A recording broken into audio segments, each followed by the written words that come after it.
We're starting a new book today. It's called My Friend Flicka by Mary O'Hara. This book was originally published in 1940, and there was a really old copy of this book and the sequel in my parents' library, and that's where I read it. So I think it was originally my father's book. And it's a kind of story he would like. It's about, life on a ranch and taking care of livestock and all the things that farmers have to think about and ranchers as they're running their business. So here we go. Chapter 1. High up on the long hill they called the Saddleback, behind the ranch and the county road, the boy sat his horse, facing east, his eyes dazzled by the rising sun. It seemed like a personage had come to visit, appearing all of a sudden over the dark bank of clouds in the east, coming up over the edge of it, smiling, bowing right and left, lighting up the whole world so that everything smiled back. The snug, huddled roofs of the ranch house, way below him, began to be red instead of just dark, and the spidery arms of the windmill in the gorge glinted and twinkled.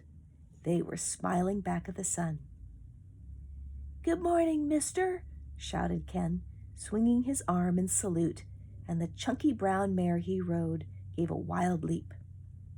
To keep his seat, riding bareback as he was, he clapped his heels into her sides, and she leaped again, this time with her head down. Stiff-legged and with arched back, she landed, and then bucked. Once, twice, 3 times, and Ken was off, slung under her nose, hanging on to the reins. She backed away and pulled to get free, braced like a dog tugging at a man's trouser leg. "No, you don't," gasped Ken, sitting up to face her and clinging to the reins. "Not that time, you didn't." She jerked her head viciously from side to side, Ken's teeth set in anger. "If you break another bridle—" This thought made him crafty, and his voice fell to a coaxing tone. "Now, Cigarette, be a good girl.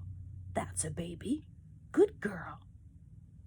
Responsive to the change of tone, one of her flattened ears came forward, as if to peer at him and see if he spoke in good faith. Reassured, she stopped pulling and moved up a step. Ken got warily to his feet and went to her head, still talking soothingly, but with insulting words. "That's a girl. Stupid face. Whoa, baby. Jughead. No sense at all." And this last was the worst possible insult on the Goose Bar Ranch, where a horse without sense was a horse without a right to existence. Cigarette was not wholly deceived, but stood enjoying the stroking of Ken's hand and awaiting developments. "Do you think I'd ever ride an ornery old plug like you if I had a horse of my own like Howard's?" The frown faded from his face, and his eyes took on a dreamy look. "If I had a colt—" He had been saying that for a long time. Sometimes he said it in his sleep at night. It was the first thing he had thought when he got to the ranch 3 days ago. He said it, or thought it, every time he saw his brother riding Highboy. And when he looked at his father, the longing in his eyes was for that, for a colt of his own. "If I had a colt, I'd make it the most wonderful horse in the world. I'd have it with me all the time, eating and sleeping, the way the Arabs do in the book Dad's got on the kitchen shelf." He stroked Cigarette's nose with the unconscious gesture of an automaton. "I'd get a tent and sleep in it myself, and I'd have the colt beside me, and it would have to learn to live just the way I do, and I'd feed it so well it would grow bigger than any other horse on the ranch, and it would be the fastest, and I'd school it so it would follow me wherever I went, like a dog." At this he paused, struck through and through with bliss at the thought of arousing such devotion in a horse that it would follow him. There was no warmth yet in the level rays of the sun, and the dawn wind was cold on the mountainside, so that Ken presently began to shiver in his thin, dark blue cotton jersey. He turned to face the wind, tasting something of freshness and wildness that went to his head and made him want to run and shout and ride, to go on all day as fast as he could and never stop. He was hatless, and the wind made a tousled mop of his soft, straight brown hair and whipped color into his thin cheeks that had not yet lost the whiteness of winter school days. His face was beautiful with the young look of wildness and freedom and his dark blue dreaming eyes. He must get on Cigarette again. The moment this thought passed through his mind, Cigarette knew it and turned her head a little to look at him. Her whole body got ready, not exactly resistant, but waiting.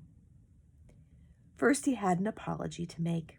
In all fairness, he must tell Cigarette that the fault had been his own. He had put his heels into her. He knew exactly what his father would say if he told him about it. Cigarette bucked and tossed me. What did you do?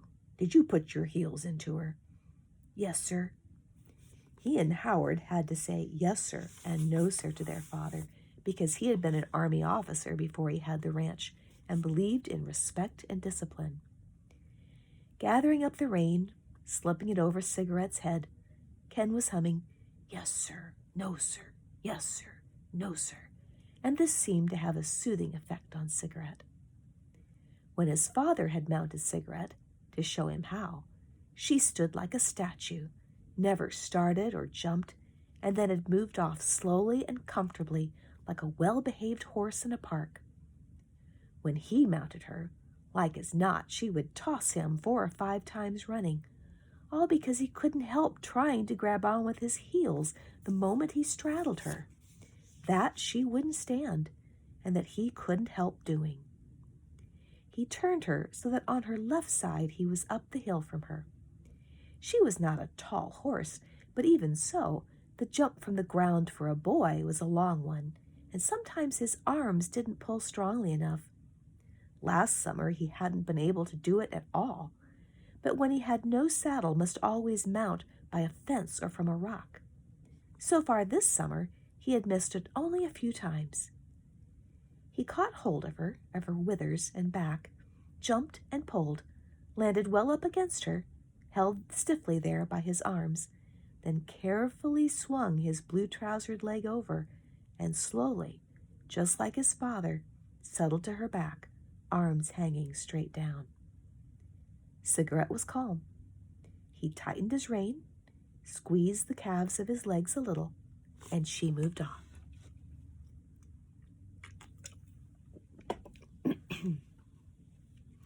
One of the exciting things about coming up from school in Laramie to the summer vacation at the ranch was the weather. Always something doing. Winds and rainbows and calm sunny days, then an electric storm, or frosts, or even blizzards. People said it was because of the 8,000-foot altitude. Now all the clouds in the sky had caught the sunrise colors, and there was a mingling of pink and red and gold, and a keen blue like electricity, and a wind that was boisterous like someone scuffling with you, and it played and rippled over the green grass and made it look like watered silk. Green grass, he chanted, cantering along, thinking how different the green grass of the range was from the green grass in the little square lawns before the houses down in Laramie, because on the range it stretched as far as you could see, and there were jackrabbits hiding in it that sprang up and sailed away over it, riding on the wind with great leaps, as big as small deer. And on the range you called it green grass, all in one word, and it was important. They read out of the newspaper, "Green grass in Federal County already, early in the spring." Everyone said, "Have you got green grass yet?" "We have." It was in the spring that it was important, after the last big snowstorm in May, and when all the horses and cattle were so thin and weak from the long winter that it seemed if the green grass didn't come soon, no one could stand it any longer. and it came first like just a tinge of pale green on the southern and eastern slopes, and the cattle picked and mouthed at it, and soon it was like green velvet, and then at last, in late June, like this, a sea of rippling grass. Ken topped the hill and stood staring. From here he looked west, over 100 miles of the green grass, and south across the great stretch of undulating plateau land that ran down to Twin Peaks, and beyond that, across broken crags and interminable rough terrain, mysterious with hidden valleys and gorges and rocky headlands, all the way to the wide farm valleys of Colorado. Beyond them, the never-summer range stood wrapped in snow, winter and summer. He put his head back and sucked in the smell of the cleanness and the greenness and the snow and the windiness, all so sharp and heavenly. This was what he had been waiting for. All through the last unbearable months of school, the endless classes, the examinations. At this, an uncomfortable feeling gripped him. His and Howard's report cards had arrived in yesterday's mail, with a letter from the principal of the school addressed to their father, Captain McLaughlin. And McLaughlin had slung them on the desk with some papers and bills to open later. By the time Ken got back to breakfast, surely his father would have opened them. There was that examination. Ken knew he hadn't done very well. He wondered what time it was now. He looked down at the ranch. From his high point of vantage, the ground fell away to the north in broken undulations and steps.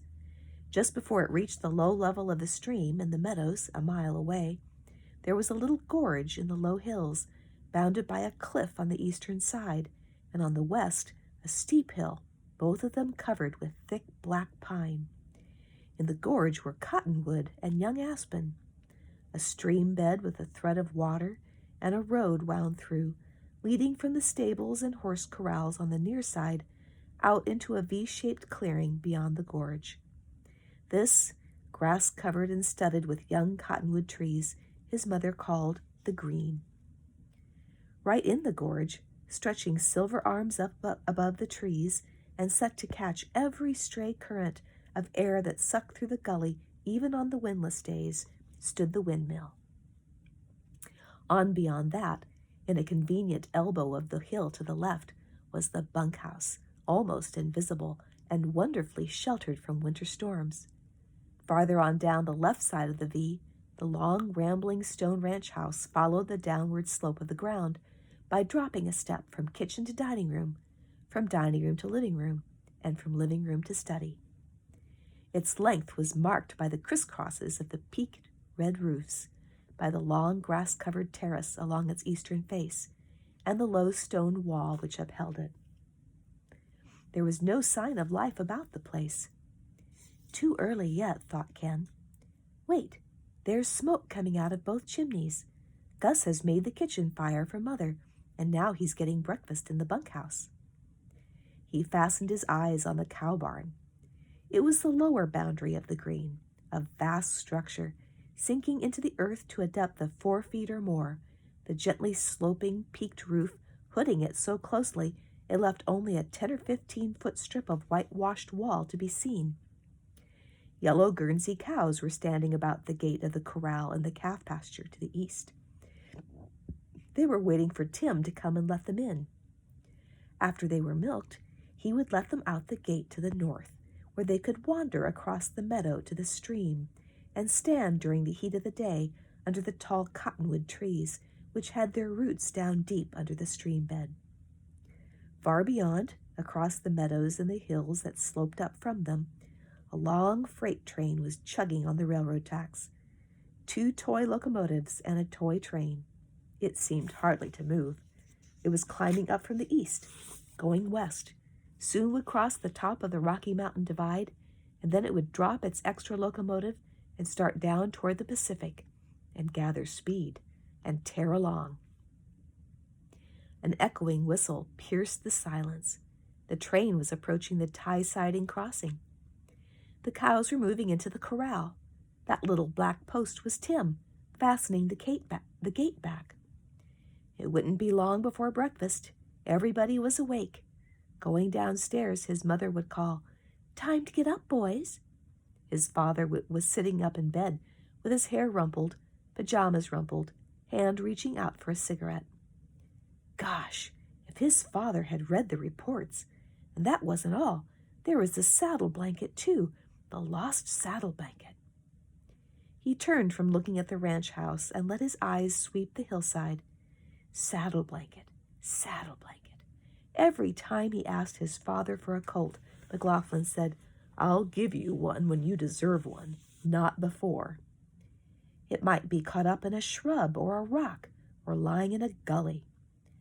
Lucky I woke up early. Howard will be sore that I didn't wake him. He always wants to go along. He can never wake up, but I can. A jackrabbit sprang up almost underfoot. Cigarette jumped, but Ken sat tight, and as the rabbit sailed away, he gave a yell and chased after. Cigarette loved a good run. Leaning back as Rod McLaughlin had taught his boys to do, feet forward and out, reins free, Ken rode like a steeplechaser. Rabbit, pony, and boy disappeared over the crest of the saddleback.